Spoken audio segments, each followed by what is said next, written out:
পুনর্বাসন না দিয়ে কাউকে উচ্ছেদ করা যাবে না। এই এলাকার মানুষজন 40-50 বছর ধরে এখানে রয়েছে। বর্ষার সময় তাদের উচ্ছেদ করা হলে তারা কোথায় গিয়ে উঠবে? আগে পুনর্বাসনের ব্যবস্থা করতে হবে, তারপর উচ্ছেদ করবে। মুখ্যমন্ত্রীর নির্দেশের পরও তারই দলের নেতার মুখে বিস্ফোরক মন্তব্য। তিনি বলছেন যে পুনর্বাসন না দিয়ে কাউকে উচ্ছেদ করতে পারবে না। এলাকাবাসীদের নিয়ে তিনি স্বয়ং বিক্ষোভে নেমেছেন। কি পরিস্থিতি একবার ভাবুন।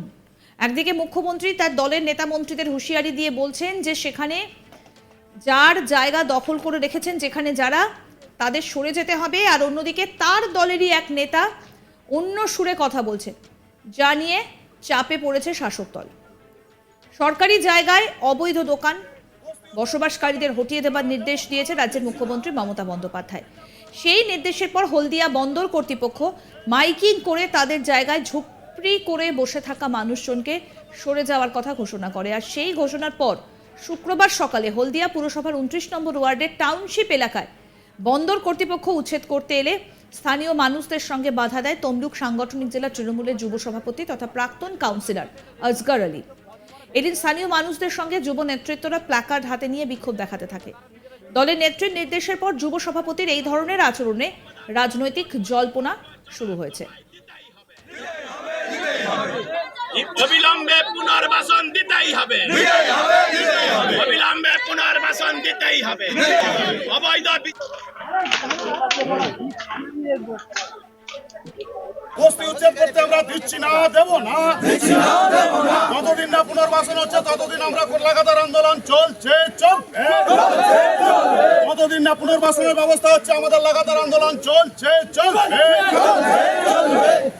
এই অপদার্থ হলদিয়া পোর্টের কর্তৃপক্ষ দূর দূর দূর হটো। অপদার্থ বিজেপির দালাল হলদিয়া পোর্টের কর্তৃপক্ষ দূর দূর দূর হটো। কেন 34 বছর এখনো উদ্বাস্তু ক্ষতিগ্রস্তদের জমি দেওয়া হলো না? জবাব চাই, জবাব চাই, জবাব চাই, জবাব চাই।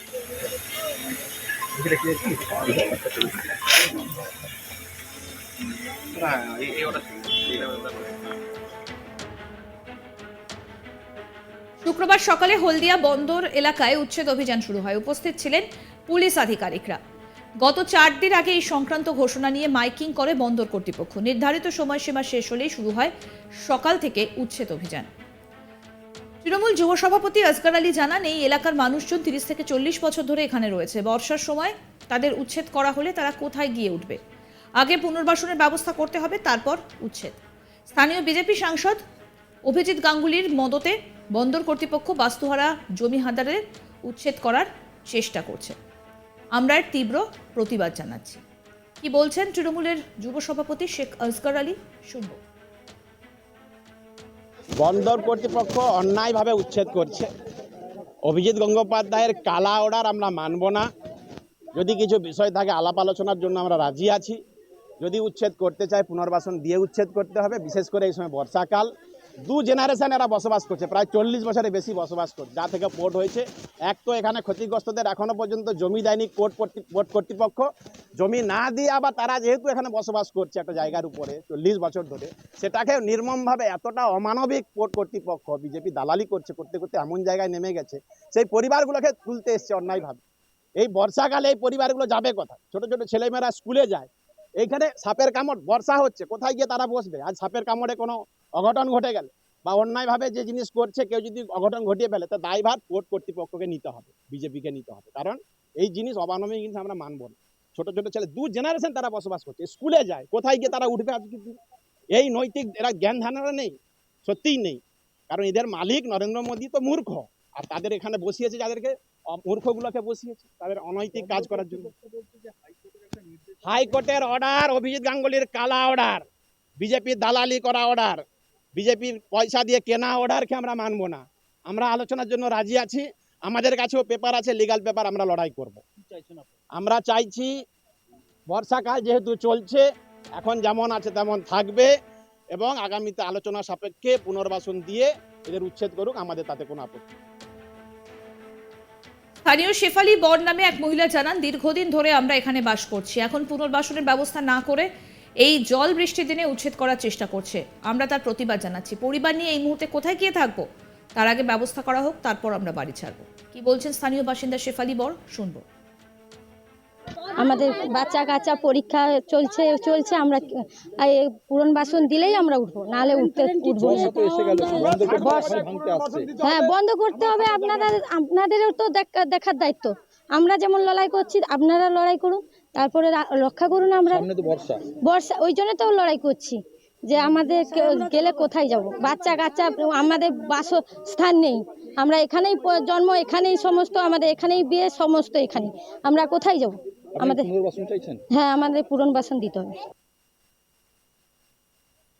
এই বিষয়ে পুলিশের তরফে জানানো হয়েছে এটা বন্দর কর্তৃপক্ষের জায়গা, হাইকোর্ট অর্ডার দিয়েছিল এটা উচ্ছেদের জন্য, এখানে কোনো অসুবিধে নেই। এক পুলিশ আধিকারিক কি বলছেন এবার তার বক্তব্য শোনাবো। আপনারা জানেন যে একটা ওই সিপিটির জায়গা, এটা ওখানে একটা এনক্রোচমেন্ট ছিল, তো হাইকোর্ট অর্ডার দিয়েছিলেন কি ওরা এটা উচ্ছেদ করবে। তো আমরা আছি শুধু পুলিশ অ্যাসিস্ট্যান্সের জন্য, আর ওদেরই লোকজন আছে যারা সব কিছু করছে। তো বাকিটা আপনারা এখানে আছেন জানেন, এখানে কোনো অসুবিধা নেই, ঠিকঠাক হচ্ছে। প্রথমে একটা বাধা হয়েছিল, তারপর কি আপনারা আলোচনা করে এটাকে? আমাদের যা প্রসিডিউর আছে যেরকম মেনটেন করতে হয় আমরা মেনটেন করে আমরা এখন করছি। ম্যাজিস্ট্রেট সাহেবও আছেন? হ্যাঁ, ম্যাজিস্ট্রেট সাহেবও আছেন, সবাই আছে। এটা ছোট বাচ্চা আছে, ছোট বাচ্চা আছে, এটা রেখে দিন, কদিন পরে ভেঙে নেবে, নিজেরাই ভেঙে নেবে, তারা নিজেরাই ভেঙে নেবে। এটা রেখে দিন, ছোট বাচ্চা আছে তার জন্য, এটা ছোট বাচ্চা আছে রেখে দিন, এটা ছোট বাচ্চা আছে রেখে দিন, কদিন পরে সেটা নিজে নিজে ভেঙে নেবে, নিজেরাই ভেঙে নেবে।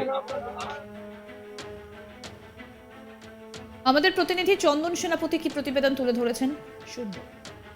সরকারি জায়গা থেকে অবৈধ দোকানদার এবং অবৈধভাবে বসবাসকারী তাদেরকে উচ্ছেদ করতে হবে। মুখ্যমন্ত্রী মমতা বন্দ্যোপাধ্যায়ের এই উচ্ছেদ অভিযান ঘোষণার পর থেকে কিন্তু রাজ্য জুড়ে একাধিক জায়গায় ইতিমধ্যে উচ্ছেদ অভিযান শুরু করেছে পশ্চিমবঙ্গ সরকারের একাধিক অফিসারেরা। সেই মোতাবেক হলদিয়া বন্দর কর্তৃপক্ষ তারাও কিন্তু গত শুক্রবারই উচ্ছেদ অভিযানে নেমেছিল। বন্দরের যে জায়গা রয়েছে সেই জায়গায় যারা বসবাস করছেন অবৈধভাবে বা যারা দোকানদানি করে আছেন সেই উচ্ছেদ অভিযানে নেমেছিল বন্দর কর্তৃপক্ষ। বিশাল পরিমাণ পুলিশ বাহিনী নিয়ে কিন্তু এই উচ্ছেদ অভিযানে নিয়েছিল। তবে সেখানে দেখা গিয়েছে যে এই উচ্ছেদ অভিযান করার সময় খুদ তৃণমূলের তমলুক সাংগঠনিক জেলার সভাপতি আসগর আলী তিনি কিন্তু স্থানীয় যারা অবৈধভাবে বসবাস করছেন তাদেরকে নিয়ে কিন্তু একটি প্রতিবাদ গড়ে তোলেন। দেখা যায় যে আসগর আলী সহ যারা অবৈধভাবে বসবাস করছেন হলদিয়া বন্দরের জায়গা জুড়ে তারা কিন্তু হাতে প্লাগার নিয়ে কার্যত মুখ্যমন্ত্রী মমতা বন্দ্যোপাধ্যায়ের এই উচ্ছেদ অভিযানের বিরুদ্ধে সরব হয়েছেন এবং তারা যেটা দাবি করছেন যে তারা দীর্ঘ 40 থেকে 50 বছর ধরে এই জায়গায় বসবাস করছেন। যেহেতু এটা বর্ষার মরশুম, এই বর্ষার মরশুমে তাদেরকে এভাবে হঠাৎ। আরো আপডেট পেতে দেখতে থাকুন আজ তাক বাংলার ইউটিউব চ্যানেল, সাবস্ক্রাইব করুন।